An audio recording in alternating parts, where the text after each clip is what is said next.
We are not calling for the slaughtering of white people, at least for now. An elderly woman having her throat slit. Kill the poor! 86-year-old woman tortured to death. Kill the poor! 10-year-old children being drowned in bathtubs of boiling water. Kill the poor! Elderly women having holes drilled through their feet with power drills. Brr, pa! Pa! Brr, pa! In Zuid-Afrika roepen zwarte politiek leiders op tot het vermoorden van blanke Afrikaners. Een volk verwant aan Nederlanders. Zij worden in Zuid-Afrika ook daadwerkelijk op systematische en vaak brute wijze vermoord. Is dit geen genocide?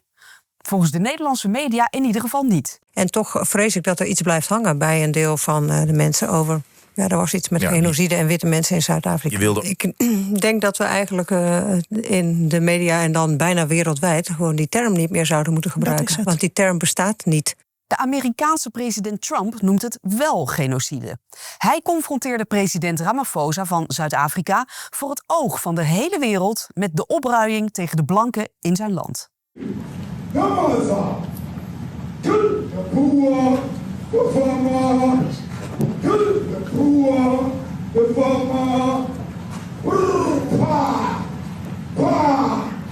Now this is very bad. These are burial sites right here.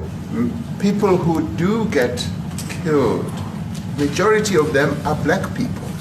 And we have now been utilized. The farmers are not black. De Amerikaanse overheid erkent inmiddels de Afrikaners als vervolgde groep.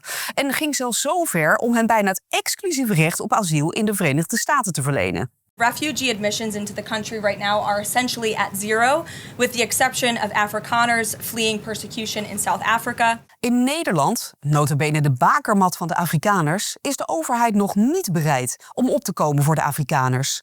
Wat wij doen op dit moment is, voor een aantal landen hebben wij landenbeleid. Dat zijn landen die bijvoorbeeld in conflict zijn of waar grootschalige vervolging is van bepaalde groepen.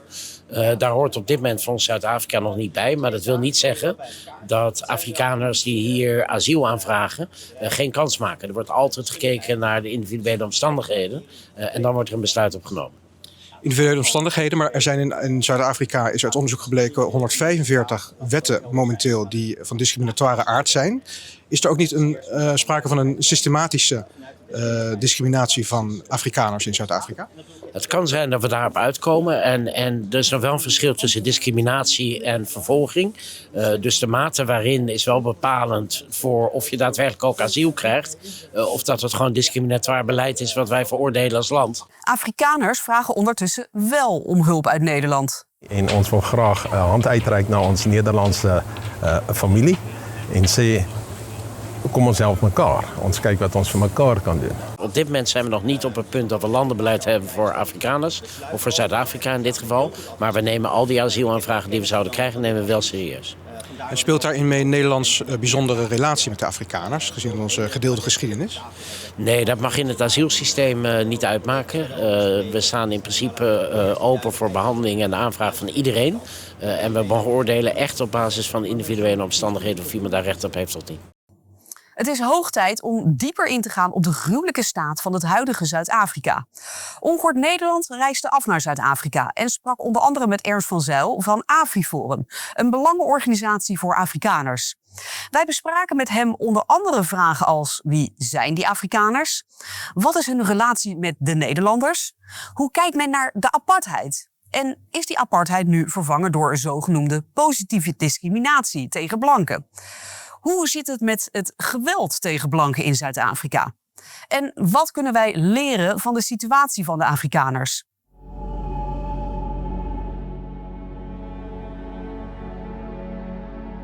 The Afrikaners are mostly the descendants of the Dutch, the Germans and the French that came to South Africa. And we arrived in South Africa in 1652 with the Dutch East India Company. My first ancestor came to South Africa in 1688. So longer than my first ancestor was already in Africa before the United States was a country. I'm the 9th generation of my family in South Africa. My wife is also the 8th generation of her family here since 1707. And that's the story for most Afrikaners, is they are 9, 10, 11, 12 generation in South Africa. South Africa is a very big country. I think most people have a misconception about how big it is. It is almost the size of Europe. Zuid-Afrika is een uitgestrekt land, maar het inwonersaantal is veel kleiner dan dat van Europa. Enorme gebieden zijn dun bevolkt. Een groot deel van de 64 miljoen Zuid-Afrikanen woont in clusters rond steden als Johannesburg, Kaapstad en Durban. Bovendien bestaat de bevolking van Zuid-Afrika uit verschillende etnische en culturele groepen. De zwarte bevolking, waaronder de Zulus en de Xhosa, vormen de meerderheid. There's roughly about 2.7 million Afrikaners in South Africa. The Afrikaners are a minority in every region and province and part of South Africa, which has a major influence on our politics and the where we find ourselves in the political environment. De Afrikaners zijn dus een blanke minderheid in een enorm Afrikaans land. Maar zij zijn niet de enige minderheid daar. So earlier I said there's 2.7 million Afrikaners. It's not the total white population of South Africa. There's about 4.5 million white South Africans, and that is majority Afrikaners. Then the second biggest group would be Anglo-descendant white South Africans, and then many other smaller groups. A very prominent minority, non-white minority in South Africa would be the coloured community. So it's an actual, coloured is an official term for them. It's on the census. It's not a slur or a slang term. It is the descendants of Malay slaves in the Cape, but also the descendants of mixed race people, and also the descendants of the Khoi and the San, the original nomadic tribes of South Africa. And they form, and many other influences as well, but they broadly form the coloured community, which is also a few million strong, but they are also a minority in South Africa. They also speak Afrikaans, so there is a connection with the Afrikaners. Het Afrikaans, een op het Nederlands gebaseerde taal, wordt dus door zowel de blanke Afrikaners als door miljoenen kleurlingen gesproken. Maar het onderscheidt ook de Afrikaners van de Engelstalige blanke bevolking van Zuid-Afrika. If you were to compare or contrast the Afrikaners to Anglos in South Africa, Afrikaners are a lot more organization-based in regards to organizing around preserving our culture, our language, while Anglo-South Africans are, and this is generalization, but are a lot more focused on private sector initiatives and party politics. Religious-wise, Afrikaners are definitely disproportionately religious compared to many European countries. I think only the United States really is a similar situation where there's still a high level of religiosity. In regards to traditions, there's actually been a resurgence in Afrikaner identity and Afrikaner traditions being relived or being rediscovered. I think it might be a superficial example, but something that is unmissable in South Africa is the amount of popular songs about Afrikaner identity hitting the top of the charts in South Africa, getting millions of listens on Spotify and YouTube. And many of these Afrikaans songs are not about the typical just a love song or a dance song. These are songs about being proud to be an Afrikaner, loving your language, loving your people, loving your heritage. Dit is die kleur van die taal van ons hart. Dit wat ons Afrikaners maak. Ons bloed is oranje. Ons bloed is oranje. De Afrikaners zijn dus een afzonderlijke groep in Zuid-Afrika, mede vanwege hun Nederlandse wortels. Maar hoe verhouden de Afrikaners zich dan tot de Nederlanders?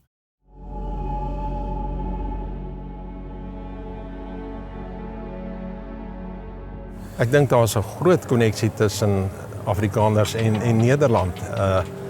Ons herkoms is tog in 'n mate van Nederland af.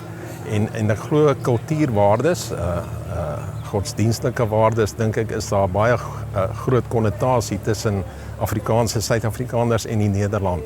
En ek sal graag wil sien dat Nederland Afrikaners in Suid-Afrika sien as familie en hulle dan so sal bystaan op watter vlak ook al. Nederlanders en Afrikaners zijn dus familie. Maar na krap 400 jaar afzondering kennen onze volken zowel overeenkomsten als verschillen. I have some of my own personal observations, but they might be overgeneralizations. So firstly, what are some of the big differences? Well, what I've said earlier, that not just self-respect, but a comfortableness in your own skin, in your own people or folks' identity is a lot stronger and observable amongst Afrikaners, and I don't see it as strongly amongst the Dutch, even though there is a lot of collective guilt feelings that you will observe here and there in Dutch culture. I've spoken to many Dutch people that are very proud of their heritage still, and that's positive to see. But the contrast is very strong, where Afrikaners are a lot more just publicly proud about their culture and their identity, whereas the Dutch might be a bit more reserved, sometimes even demonstrating a collective guilt. One of the other things that is a strong contrast is the way that the two groups politically organize. So the Dutch, from what I can see, are very much fixated on party politics being the method or the avenue of bringing about change, whereas Afrikaners have become quite disillusioned with party politics over the past 25 years, especially being a minority in South Africa. Party politics is not very friendly towards a minority interests or when a minority feels threatened, because party politics will inherently try to benefit the majority view. So Afrikaners have started looking at alternative ways of politically organizing through building what we call cultuurorganisaties, cultural organizations that fight for the preservation of your language, your heritage, your culture. So that's also another big contrast. A similarity would be the fact that when it comes to the Dutch culture and the Afrikaner culture, there is many similar traditions, many similar views on how the household should be structured, how a family should operate. I would call it the cultural DNA is very similar in regards to the type of bricks that the two houses are built out of, them built from the same stuff. Wie zich bezighoudt met de geschiedenis en de identiteit van de Afrikaners kan niet om het onderwerp van de apartheid heen.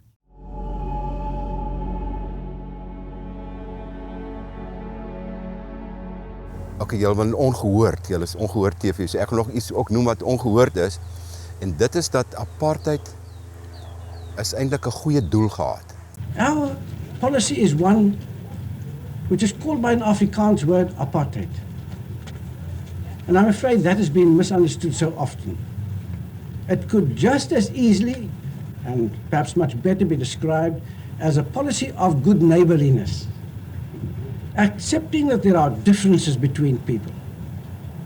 But while these differences exist, and you have to acknowledge them, at the same time, you can live together, aid one another, but that it can best be done when you act as good neighbors always do.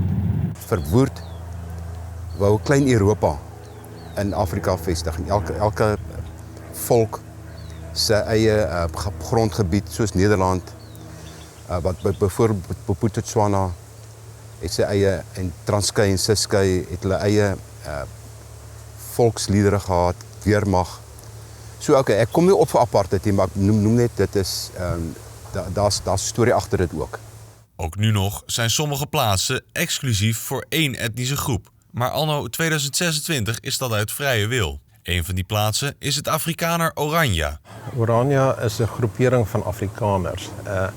Sover my kennis strek, bly daar nie Engelssprekende blankes in Orania nie.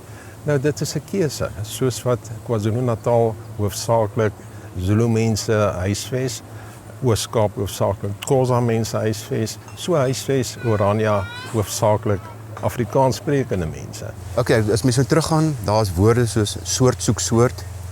Dis ou woord, ou gesegdes idiome. Gleich gesellt sich gern, dit is 'n Duitse woord. En dan ook birds of the same feather flock together. So dit is natuurlik 'n proses dat mense so wil wees. Orania is a cultural community in South Africa where Afrikaners congregate to preserve and build a future for Afrikaner culture and the Afrikaans language in South Africa. And they're not taking away anything from anyone else. It's a small town in the middle of the desert that's making a radical break with the apartheid history of Afrikaners, where their philosophy is the previous system was built on the exploitation of cheap black labor. We refuse to exploit anyone for cheap labor anymore. Therefore, we're going to outlaw the exploitation of cheap labor in our community. In Orania, you're only allowed to use labor from within the community. So you're not even allowed to use Afrikaner labor from Pretoria or Bloemfontein or Cape Town. You have to employ people from the Afrikaner community there in Orania. There's a very strong nuance there with Afrikaners only allowed to live there and only whites being allowed to live there. You, for example, would not be allowed to live there because you're not an Afrikaner. So it's a cultural community in the sense that there are many other cultural communities in South Africa for Zulus, for Sothos, for Tswanas, for every single other culture in South Africa has cultural communities where only that culture lives and where that culture is preserved and their language is spoken and their heritage is preserved and appreciated. And the Afrikaners deserve that as well. A place where Afrikaners can be themselves fully to the fullest extent and preserve their language and culture, especially in a political context where all of these things are under threat. Anders dan de vrijwillige segregatie in Orania werd de apartheidperiode gekenmerkt door strikte rassenwetten en de uitsluiting van etnische groepen uit delen van de maatschappij. De overgang in 1994 naar een systeem van liberale democratie zou hieraan een einde maken. Maar niets lijkt minder waar.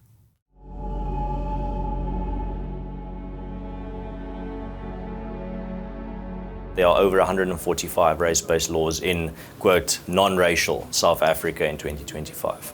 If you're a minority group and you are perceived as more successful than other groups, the government will justify discrimination against you. The government will tell you, well, you just have to sit in the corner, be quiet, and let the government discriminate against you based on your identity because you are a quote-unquote privileged group in South Africa. So that's the other way that the Afro-Marxist policies in South Africa play out, is that there are privileged groups that are benefiting from race-based policies in the 21st century in South Africa, and there are groups that are targeted by race-based policies. Een van de manieren waarop de Zuid-Afrikaanse overheid zogenoemde bevoorrechte groepen aanpakt, is door het onteigenen van grond en eigendom. And you saw this through the types of legislation like the Expropriation Act that was pushed through by the ANC, which is a direct attack against private property rights. It enables the state to expropriate private property without compensation, which means it can confiscate any type of property that it wants for nothing if it deems that it is quote-unquote in the public interest. I mean,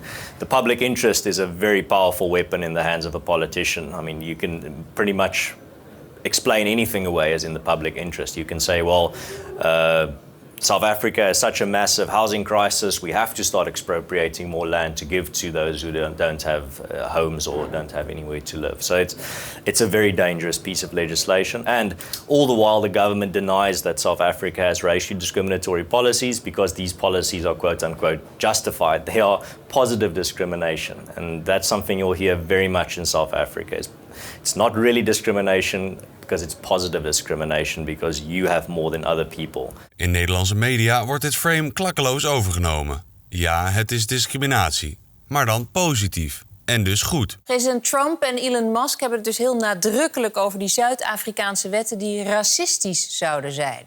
Hoe zit dat? Ja, eigenlijk hebben ze het puur over positieve discriminatie. Zuid-Afrika is 30 jaar na de apartheid nog steeds heel erg ongelijk. Zo zijn de posities in het bedrijfsleven, de topposities nog steeds in witte handen. Ook het grootste deel van het land is nog steeds in witte handen. Ja, en dus zijn er nog steeds wetten om dat recht te trekken. Zo kan iemand die van kleur is eerder een baan krijgen dan iemand die wit is. Ook in eigen land zijn onteigeningen en positieve discriminatie inmiddels bekende fenomenen. Is Zuid-Afrika ons voorland?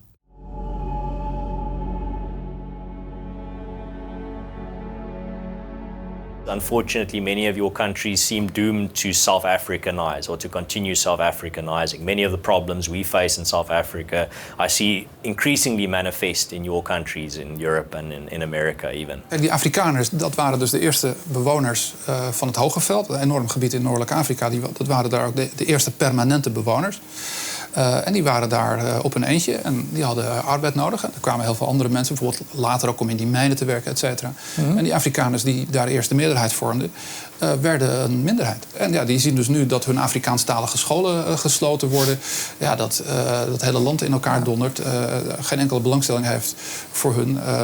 Ik gebruik het woord etnocide eigenlijk, wat er aan de hand is. Hun cultuur wordt vernietigd. En het is dus niet handig om een minderheid te worden in je eigen land. Ja, maar het klinkt als een waarschuwing voor Nederland. En dat is het ook. Ja, dat ziet u het in het boek. 100%.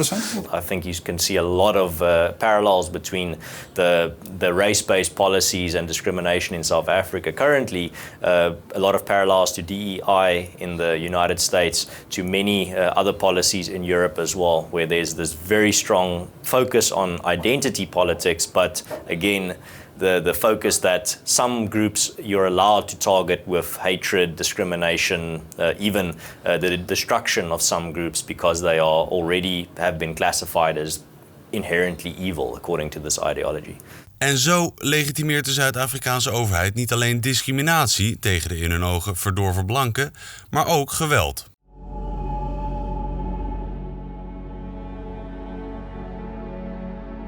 Plaasmoorde or farm murders and farm attacks are an incredibly serious issue in South Africa and has been for many decades. There's always room for error, but over the past, I'd say 30 years, about 3,000 farmers, speaking under correction. It's where farmers are targeted on their farms by criminals in the most brutal of fashion, where often they are attacked and nothing is stolen. There are many cases of horrific torture being done, 10-year-old children being drowned in bathtubs of boiling water, an elderly woman having her throat slit, or elderly people being beaten to such a point where they are unrecognizable to their family members, elderly women having holes drilled through their feet with power drills, and then nothing being stolen. The perpetrators then just leave. The issue of farm murders it's a deeply personal one for every Afrikaner, because Afrikaners are so close to agriculture that another synonym for Afrikaner is boer, which just means the farmers. So the boers, when you talk about the Afrikaners, an ethnic group so close to agriculture that people just know them as the farmers. Afrikaners are so close to farming that if you yourself are not a farmer, you have family that farms. And if you don't have family that farm, you have friends that farm. So every single Afrikaner has a connection to farming on a very close level, just a few degrees of separation. So when these horrific murders happen, when that elderly woman is tortured to death, you see your grandmother. If that small child is murdered, you see your younger brother, that happening to them. I personally have loved ones that have been attacked on their farm. And every Afrikaner will tell you they have had loved ones either attacked or even murdered. The government is saying this problem does not exist. So the president of South Africa, Cyril Ramaphosa, in 2018 did an interview in New York City where he was asked by Bloomberg about farm murders. And his response was, there are no killings of farmers or white farmers in South Africa. He's never retracted this comment. He's never apologized for this comment. And his administration since then has just continued with the denialism. This problem does not exist. And then also, there's powerful politicians like Julius Malema, who has millions of followers on social media, the fourth largest party in South Africa, who sings a chant called "Kill the Boer, kill the farmer, shoot to kill." A chant inciting the murdering of farmers and Afrikaners, because Boer, kill the Boer, is also an ethnic name for Afrikaners. Imagine a football stadium, the largest one in the Netherlands, filled with people chanting about murdering people based on their identity.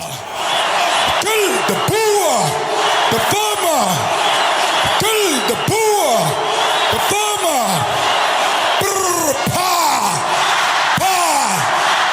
Brr, pa! The government refuses to condemn it in any way. They just call it a historical struggle chant, parts of our history, therefore we're not going to do anything about it. Het is maar een strijdlied en de blanke genocide in Zuid-Afrika bestaat niet. Zo klinkt het ook in onze media. NRC noemt het ongefundeerde genocideclaims. Nu.nl zegt die beweringen zijn niet bewezen. De Belgische collega's van de VRT die hebben deze kop. Nee, er is geen genocide aan de gang tegen Afrikaners in Zuid-Afrika. De Nederlandse en Vlaamse media hebben hun conclusies al getrokken. Er is geen genocide op Afrikaners. Het is een complottheorie. Wat is daarvan de achterliggende gedachte? Blanke Nederlanders en Afrikaners kunnen geen slachtoffer zijn van genocide. Alleen maar dader. Kill the Boer, the farmer! Kill the Boer, the farmer!